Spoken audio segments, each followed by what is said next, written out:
బీజేపీని అడ్డుకునే దమ్ము బీఆర్ఎస్ కు మాత్రమే ఉందన్నారు ఆ పార్టీ వర్కింగ్ ప్రెసిడెంట్ కేటీఆర్. 2014, 2019 ఎన్నికల్లో కూడా బీజేపీని అడ్డుకుంది బీఆర్ఎస్ మాత్రమే అని స్పష్టం చేశారు. మల్కాజ్గిరి బీఆర్ఎస్ పార్టీ అభ్యర్థిగా రాగిడి లక్ష్మారెడ్డి నామినేషన్ కార్యక్రమం సందర్భంగా కేటీఆర్ రోడ్ షోలో పాల్గొని ప్రసంగించారు. ఈటెల రాజేందర్, బండి సంజయ్, రఘునందన్ రావు, అరవింద్, సోయం బాపురావు ఓడించేదెవరు అని కేటీఆర్ ప్రశ్నించారు. బీజేపీ లీడర్లు అందరినీ ఓడించింది బీఆర్ఎస్ మాత్రమే.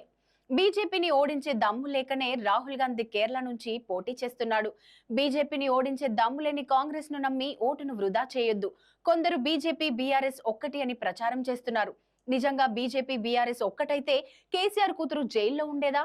తప్పుడు ప్రచారాలను మైనార్టీలు నమ్మొద్దు అన్నారు కేటీఆర్.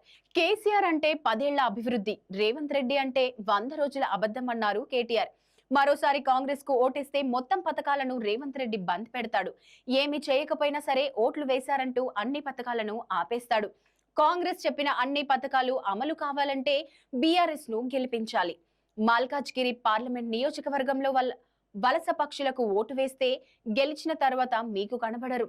కాబట్టి ఆలోచించి ఓటేయాలి అన్నారు కేటీఆర్. గత ఎన్నికల్లో మల్కాజ్గిరిలో రేవంత్ రెడ్డి స్వల్ప మెజార్టీతోనే గెలిచారు. రేవంత్ రెడ్డికి మల్కాజ్గిరి ఎంతో ఇచ్చింది. పీసీసీ సీఎం పదవులు రావటానికి మల్కాజ్గిరి ప్రజలే కారణం. అలాంటి రేవంత్ రెడ్డి ఇక్కడ ప్రజలకు ఏం చేయలేదు. పార్లమెంట్లో పత్తా లేకుండా పోయాడు. ప్రజలకు కష్టం వస్తే కనబడకుండా పోయాడు. ఈ వలస పక్షులకు ఓటు వేస్తే గెలిచిన తర్వాత మీకు కనబడరు. మీకు 24 గంటలు అందుబాటులో ఉండే రాగిడి లక్ష్మారెడ్డిని గెలిపించండి అని ప్రజలను కేటీఆర్ కోరారు.